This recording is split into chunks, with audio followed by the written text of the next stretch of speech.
សួស្តីអ្នកនរគ្នាទើបតែមានករណី ABA ហើយអត់ទាន់ចេះប្រើប្រាស់មែនទេឬក៏ចេះប្រើប្រាស់ app ABA Mobile ហើយប៉ុន្តែចង់ស្វែងយល់បន្ថែមបើសិនអញ្ចឹងមកត្រូវកន្លែងហើយបើសិនជាអ្នកនរគ្នាមើលវីដេអូនេះដល់ចប់ខ្ញុំជឿថាអ្នកនរគ្នានឹងចេះប្រើប្រាស់មុខងារសំខាន់ៗទាំងអស់ដែលមាននៅក្នុង app ABA Mobile ដើម្បីជួយយើងក្នុងការចាត់ចែងលុយកាក់បានយ៉ាងងាយស្រួល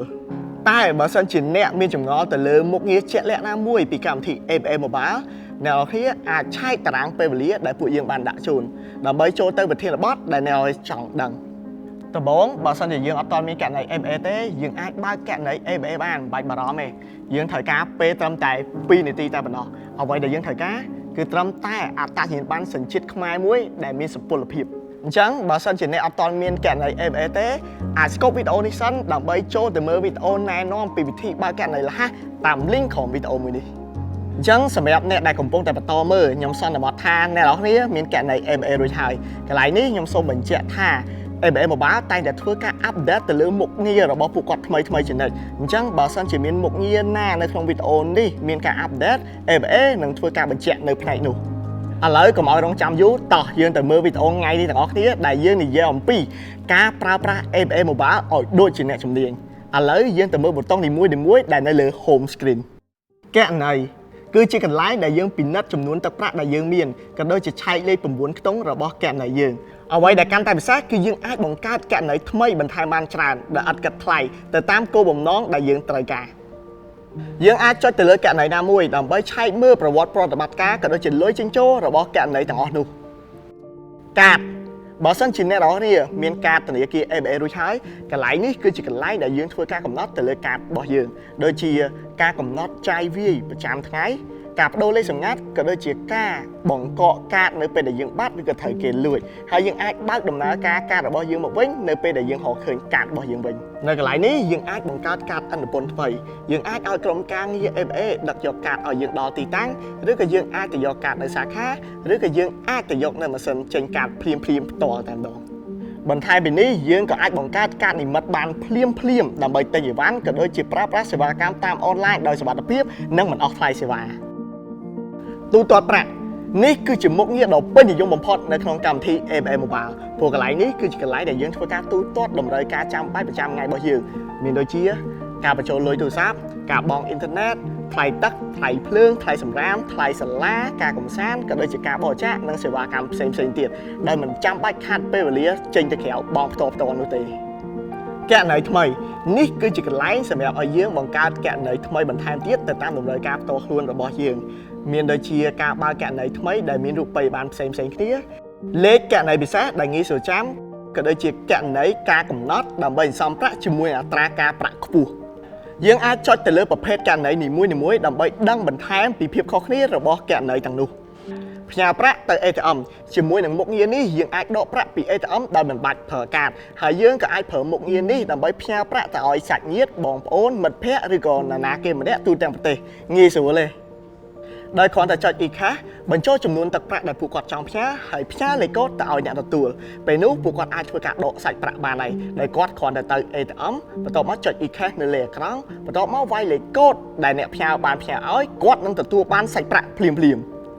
ផ្ទេរប្រាក់មុខងារដ៏ពេញនិយមបំផុតនៅទីនេះគឺផ្ទេរទៅករណី ABA ណាមួយដែលអាចឲ្យយើងអ្នកប្រើប្រាស់ផ្ញើប្រាក់ទៅអ្នកប្រើប្រាស់ ABA ផ្សេងទៀតបានដោយឥតគិតថ្លៃ ABA នឹងបង្ហាញឈ្មោះអ្នកទទួលសូមពិនិត្យឲ្យបានច្បាស់លាស់មុននឹងចុចផ្ទេរដើម្បីកុំឲ្យច្រឡំផ្ទេរទៅអ្នកផ្សេងហើយយើងក៏អាចផ្ញើប្រាក់ទៅតាមធនាគារក្នុងស្រុកតាមរយៈបាកងក៏ដូចជាភ្នាក់ងារផ្ទេរប្រាក់ផ្សេងទៀតដូចជា True Money និង Wing ផងដែរចំពោះការផ្ទេរក៏ដូចជាទទួលប្រាក់ពីក្រៅប្រទេសយើងក៏អាចប្រើប្រាស់កម្មវិធីនេះបានដូចគ្នាជាមួយជម្រើសជាច្រើនដោយមិនចាំបាច់មកធនាគារដូចគ្នានេះផងដែរសម្រាប់ការទទួលប្រាក់ពីក្រៅប្រទេសតាមរយៈ MoneyGram ឬ RIA យើងអាចទទួលបានប្រាក់ចូលកុង ABA យើងផ្ទាល់តែម្ដងដោយមិនចាំបាច់ទៅធនាគារដោយគ្រាន់តែចូលទៅផ្នែកនេះចុច MoneyGram ឬ RIA ចុចទទួលប្រាក់និងលេខកូដទទួលប្រាក់រួចជាស្រេច Scan QR នេះគឺជាកន្លែងដែលយើងអាចបង់ប្រាក់បានរហូតជាង 20,000 ហាងដោយគ្រាន់តែធ្វើការ scan ដើម្បីទូទាត់ហើយយើងក៏អាចប្រើប្រាស់មុខងារ Scan QR នេះដើម្បីដាក់ប្រាក់នៅតាមម៉ាស៊ីនដាក់ប្រាក់ដោយមិនចាំបាច់ប្រើកាត យើងក៏អាចធ្វើការ scan ដកលុយពីទូ ATM ដល់អត់កាត់ថ្លៃសេវាបើសិនជាយើងអត់ទាន់មានកាតធនាគារឬក៏យើងភ្លេចយកកាតធនាគារមកតាមខ្ញុំនឹងទុក link នៅខាងក្រោមវីដេអូនេះអំពីរបៀបដកប្រាក់ដាក់ប្រាក់ដោយ scan QR code កុំភ្លេចចូលមើលកម្ចីជាផ្នែកមួយដែលអាចឲ្យយើងខ្ចីប្រាក់ពីធនាគារបានភ្លាមៗដោយប្រើគណនីបញ្ញើមានការកំណត់ឬគណនីប្រាក់ខែរបស់យើងជាទ្រព្យធានាសូមមើលផ្នែកនីមួយៗសម្រាប់ព័ត៌មានលម្អិតប៊ូតុងដ៏សំខាន់មួយទៀតនោះគឺ ABA ID ដែលអាចឲ្យយើងបង្កើត QR code ដោយខ្លួនឯងបានដើម្បីទទួលប្រាក់ពីអ្នកដទៃតាមរយៈការ scan ឬក៏ចែករំលែកលេខកូដតាម Messenger ឬក៏ Telegram ដើម្បីឲ្យគេផ្ញើប្រាក់ឲ្យយើងតាម online ក៏បានដែរមុខងារ ABA ID នេះគឺសម្រួលទៅលើការផ្ទេរលុយរវាងអ្នកដែលប្រើប្រាស់ ABA ដោយយើងមិនបាច់ចាំបាច់ផ្ញើលេខគណនីរបស់យើងទៅកាន់អ្នកដទៃទេហើយអីដែលពិសេសគឺលែងបារម្ភរឿងផ្ញើលុយខុសគណនីទៀតហើយប៊ូតុងធំពីរនៅខាងក្រោមអេក្រង់ហ្នឹងទី1គឺផ្ទេរប្រាក់រហ័សដែលយើងអាចបង្កើតគំរូផ្ទេរប្រាក់ទៅកាន់គណនីណាដែលយើងឧស្សាហ៍ផ្ទេរប្រាក់ឲ្យញឹកញាប់ដោយមិនចាំបាច់វាយលេខគណនីម្ដងហើយម្ដងទៀតរាល់ពេលផ្ទេរនោះទេ2ទូទាត់រហ័សយើងក៏អាចបង្កើតជាគំរូដូចគ្នាទៅលើការបង់ប្រាក់ធ្វើមិនឲ្យលឿនហើយស្រួលលើតម្រូវការជាប្រចាំដូចជាបញ្ចូលលុយទូរស័ព្ទបង់ថ្លៃទឹកថ្លៃភ្លើងនិងសេវាកម្មផ្សេងទៀតដែលយើងឧស្សាហ៍ទូទាត់ញឹកញាប់ការបង្កើតគំរូទាំងនេះគឺជួយសន្សំពេលវេលាយើងបានច្រើនមែនទែនដោយសារតែយើងមិនបាច់ចាំបាច់វាយបញ្ចូលព័ត៌មានអ្នកទទួលក៏ដូចជាព័ត៌មានទូទាត់នៅពេលដែលយើងបង់ប្រាក់ទៀតនោះទេព័ត៌មានទាំងអស់នេះនឹងត្រូវរក្សាទុកជាគំរូដោយយើងគ្រាន់តែបំពេញនៅចំនួនទឹកប្រាក់និងបញ្ជាក់ការបង់ប្រាក់រួចជាការស្រេចយើងបានបញ្ចប់ការណែនាំមុខងារសំខាន់ៗនៅលើ home screen នៃ ABA Mobile រួចហើយប៉ុន្តែនៅមានកន្លែងសម្ងាត់ផ្សេងទៀតដែលអ្នកគួរតែដឹងបើសិនជាយើងចុចទៅលើគំនូស3ផ្នែកខាងឆ្វេងនៅខាងលើយើងនឹងឃើញការកំណត់ផ្សេងទៀតក៏ដូចជាសេវាកម្មជាច្រើនរបស់ ABA Mobile នៅទីនេះយើងអាចរៀបចំការទូទាត់ដែលកើតឡើងជាប្រចាំដដែលក៏ដូចជាបន្តបន្ទាប់ដូចជាការបង់លុយទូរស័ព្ទអ៊ីនធឺណិតការបរិច្ចាគក៏ដូចជាស្វែងរកទីតាំងដែលគេទូទាត់តាម ABA Pay ក៏ដូចជាមើលអត្រាប្តូរប្រាក់របស់ធនាគារ ABA ហើយនឹងការកំណត់ផ្សេងរបស់កម្មវិធីនៅក្នុងការកំណត់ខ្ញុំស្នើសុំឲ្យអ្នកនរគ្នាបំពេញ profile របស់យើងទាំងអស់គ្នាដើម្បីឲ្យធនាគារទទួលបានព័ត៌មានអាប់ដេតចុងក្រោយពីយើងដែលជួយសម្រួលក្នុងករណីបន្ទាន់នៅទីនេះយើងក៏អាចបដូរលេខទូរស័ព្ទដែលយើងភ្ជាប់ជាមួយនឹង ABA Mobile បដូរលេខសម្ងាត់4ខ្ទង់ឬពាក្យសម្ងាត់ដំណើរការមុខងារ scan ក្រយៅដៃក៏ដូចជា scan មុខសម្រាប់ការផ្ទេរប្រាក់ក៏ដូចជាការទូទាត់ប្រាក់និងការកំណត់ផ្សេងទៀតផងដែរបើសម្រាប់ខ្ញុំផ្ទាល់ខ្ញុំចូលចិត្តមុខងារនេះជាងគេដោយសារតែពេលខ្ញុំបង់ប្រាក់ម្ដងខ្ញុំគ្រាន់តែ scan មុខមិនបាច់ចាំបាច់វាយលេខកូដម្ដងទៀតទេគឺអាចបង់ប្រាក់បានតែម្ដងឥឡូវនេះយើងបានស្គាល់គ្រប់ប៊ូតុងក៏ដូចជាមុខងាររបស់វាអស់ហើយប៉ុន្តែខ្ញុំនឹងចែករំលែកគន្លឹះពីរសំខាន់ទៀតដើម្បីសម្រួលនឹងការពារប្រាក់របស់អ្នកនរគ្នាប្រកបដោយសុវត្ថិភាពជាមួយ ABA Mobile